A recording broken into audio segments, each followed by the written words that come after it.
श्रद्धेय महानुभावों, प्रवर्तन की क्रिया और अपवर्तन की क्रिया दोनों को देखना है, और अपवर्तन की क्रिया में होने पर उसके जो अंक निर्धारित हो रहे हैं वो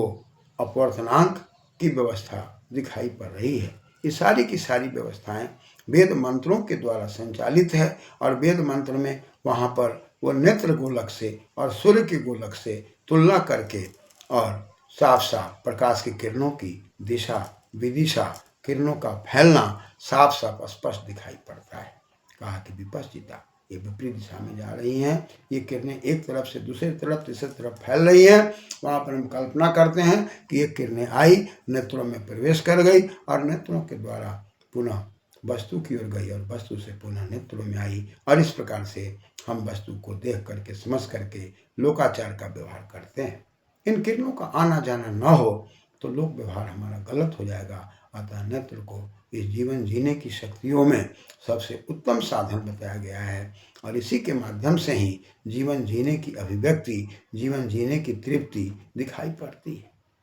लेकिन इस अपवर्तन और परावर्तन में अंतर समझने के लिए सरल माध्यम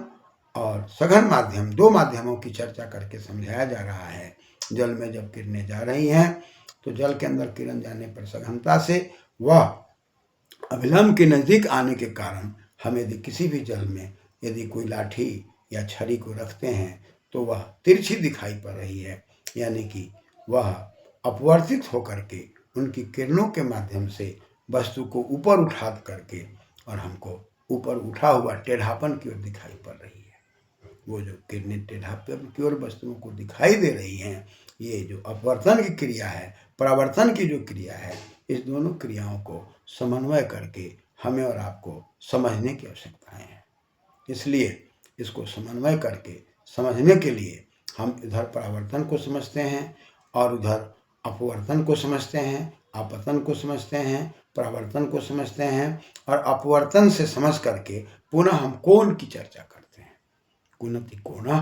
उसमें भी कोण बन रहा है, इसमें भी कोण बन रहा है, लेकिन यहाँ पर सघन है। सघन के अंदर क्रमशः धीरे धीरे परिवर्तन हो रहा है। अतः धीरे धीरे परिवर्तन को सूक्ष्म परिवर्तन कहते हैं, और सूक्ष्म परिवर्तन के लिए वहाँ पर जो नियम हम बना रहे हैं, आपतन के कोण को कह रहे हैं और परावर्तन के कोण को कह रहे हैं, और कह रहे हैं कि आपतन का कोण परावर्तन के कोण के बराबर होता है। लेकिन जैसे ही सघन माध्यम में बात आ रही है तो किरणें धीरे धीरे व्यवस्था को बना करके अभिलंब की ओर आ रही है, इसलिए वहाँ भी कोण बन रहा है, लेकिन यहाँ के कोण के बनने में सूक्ष्मता है। इसलिए हम यहाँ पर कहते हैं sine I by sine R बराबर म्यू के। म्यू को एक नियत मान करके एक भाषा की व्यवस्था में चली जा रही है, लेकिन वस्तुतः जैसे ही हम साइन आई और साइन आर की बात करते हैं तो गणितीय विधा के अंदर जब हम त्रिकोणमिति में प्रवेश करते हैं और त्रिकोणमिति में तीन कोणों के माप की बात करते हैं, उसके अंदर समकोण की बात करते हैं, क्योंकि किसी भी तल को जब हम चार भागों में दो रेखाओं से पै रेखा और खई रेखा से दो भागों में बांट देते हैं तब वहाँ पर चार कोण बनता है,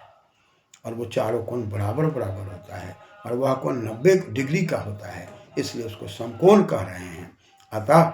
वो पहली अवस्था, दूसरी अवस्था, तीसरी अवस्था, चौथी अवस्था में सब जगह समकोण है। चार प्रकार के कोण हैं, और उस चार प्रकार के कोणों के माध्यम से वहाँ की व्यवस्था हम और आप देख रहे हैं।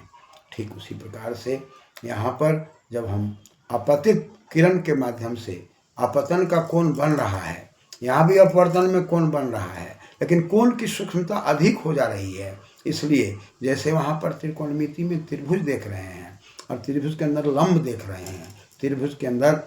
हम क्या देख रहे हैं तो वहाँ आधार देख रहे हैं, और लंब और आधार के संबंध को जब हम देख रहे हैं तो वहाँ पर स्पर्श ज्या के द्वारा दोनों का चूंकि स्पर्श हो रहा है 90 के कोण से, इसलिए स्पर्श ज्या को हम दूसरी भाषा में टैन थीटा के रूप में मान रहे हैं। ठीक उसी प्रकार उसमें लंब का और कर्ण का भी संबंध स्थापित हो रहा है। कर्ण अति कर्ण जो खींच करके रखे हुए हैं 90 डिग्री पर, अतः वहाँ पर लंब और कर्ण की जो संबंध देख रहे हैं, उस लंब के साथ भी एक कोण बनने की बात आ रही है। वहाँ पर भी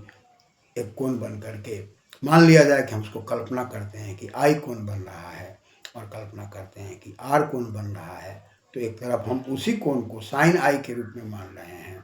और उसी को हम कह रहे हैं कि sine I by sine R बराबर म्यू के बराबर, नियत के बराबर कर रहे हैं। मैंने हम दोनों कोण को माप करके सूक्ष्म रूप से धीरे धीरे क्रम से सूक्ष्मता की ओर जा करके हम साइन में लंब कर्ण के रूप में उसको निकाल करके अब पुनः उसके कोण को देखने का प्रयास करते हैं और पुनः उसको साइन आर में दूसरा कोण को दिखाने का प्रयास कर रहे हैं। और दोनों कोणों को देखने के बाद हम उस साइन आई और साइन आर के मान को भर दे रहे हैं लंब बटा कर्ण, और दोनों में लंब बटा कर्ण करने के बाद में पुनः गुणन की क्रिया होकर के और वह एक के रूप में परिणत हो जा रहा है, यानी कि वो भी समान ही हो रहा है, लेकिन वहाँ पर सूक्ष्म क्रियाएं हो रही है, इसलिए हम सूक्ष्म रूप में उसका अध्ययन कर रहे हैं। और इस प्रकार के अध्ययन में ज्ञान विज्ञान में हम प्रवर्तन में और अपवर्तन में अंतर करके थोड़ा सा उसको बताने का प्रयास कर रहे हैं कि सूर्य की किरणें तो चल रही हैं, नेत्रों से टकरा रही हैं, और अक्षणः और अक्षण में हमें और आपको हर प्रकार से व्याप्ति तो है, अक्षु व्याप्तो धातु है, और अक्षणोति इति अक्षण, यह जो व्यापकता है, यही व्यापकता को हम दिखाना चाह रहे हैं प्रवर्तन की क्रिया के माध्यम से, अपवर्तन की क्रिया के माध्यम से, कि यहाँ पर एक तरफ अपतित किरण प्रवर्तित किरण डाला गया विलंब, तीनों एक तल में, अपतन का कोण प्रवर्तन के कोण में दिखाई पड़ रहा है। लेकिन यही जब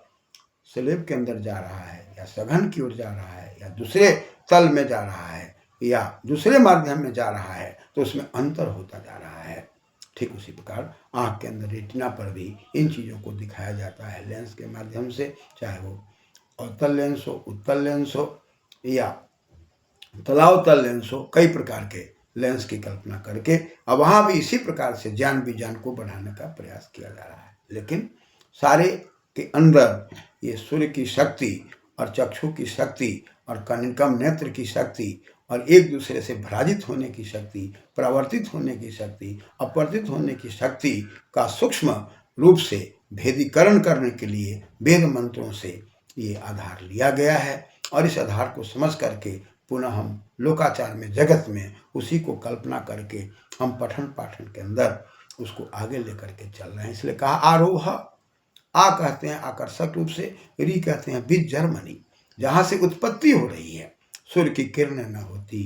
नेत्र न होता, तो ये बीज का जन्मन नहीं हो पाता। यहाँ से प्रकाश के किरणों का आना जाना, प्रवर्तन अपवर्तन नहीं दिखाई पड़ता। इसका प्रादुर्भाव इन नेत्रों के माध्यम से, सूर्य के किरणों के माध्यम से है। आरोहयति, इसका आरोह पैदा हो रहा है, चढ़ने वाली बात। आँखों में किरणें आ रही हैं, जा रही हैं, और यही किरणें फिर वस्तुओं में जा रही हैं, ये चढ़ने की क्रियाएं हो रही है। और इसके अंदर जो अग्नि का सानिध्य है, दीप्ति का सानिध्य है, आगे अग्निगतौ, आगे ले जाने की जो व्यवस्था दिखाई पड़ती है, ये सारे के सारे मिल करके इन आँखों की व्यवस्था को सुरक्षित करने में लगे हुए हैं। इसलिए हम भी गतिशील हों, और भ्राजरी में दीप्ति है और दीप्ति में दीप्तौ है। आओ हम लोग इस दीप्ति में अपने जीवन को दीप्त करें और दीप्त में प्रदीप्त करें, और प्रदीप्त में हम अपने जीवन को सुदीप्त करके जगत को भी प्रकाशित करने का प्रयास करें, अपने भी प्रकाशित करने का प्रयास करें। जहाँ भौतिक साधनों से अपने जीवन को सुरक्षित करने के लिए सूर्य के माध्यम से या विद्युत के माध्यम से हम प्रकाश की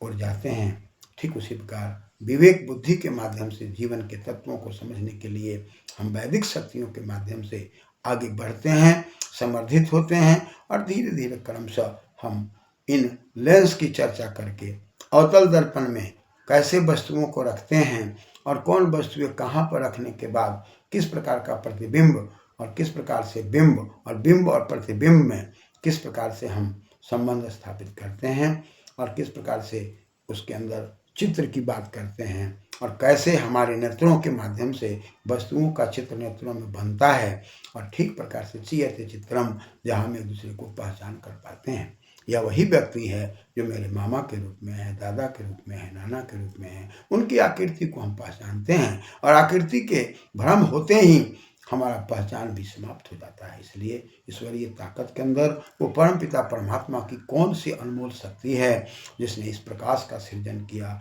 नेत्रों का सृजन किया, चंद्रमा का सृजन किया, वातावरण का सृजन किया, और इसमें आपतित और परावर्तित करके, अपवर्तित करके, स्थान को बदल बदल करके, भ्राजित होकर के किस प्रकार से सारी व्यवस्था को दे करके हमें परमात्मा ने सजाया है। परमात्मा ने अपनी व्यवस्था दिया है और इस व्यवस्था को स्वीकार करके हम चाहे विज्ञान पढ़ते हों, गणित पढ़ते हों, विशेष ज्ञान तो परमात्मा का ज्ञान है। विशेष रूपेण ज्ञानम विज्ञानम, उस ज्ञान को समझ करके हम क्रमशः अपने ज्ञान को समर्पित करके संवर्धित करते हुए बढ़ाते हुए बाल गोपाल उत्तराधिकारी को अच्छी दिशा देने का प्रयास करते हैं। निर्णय मेरा ठोस होता है तो चिंतन भी ठोस होता है, परिवार भी ठोस, समाज भी ठोस बनता है। इसलिए विचलन से हम बचते हैं और बचाते हैं। धन्यवाद।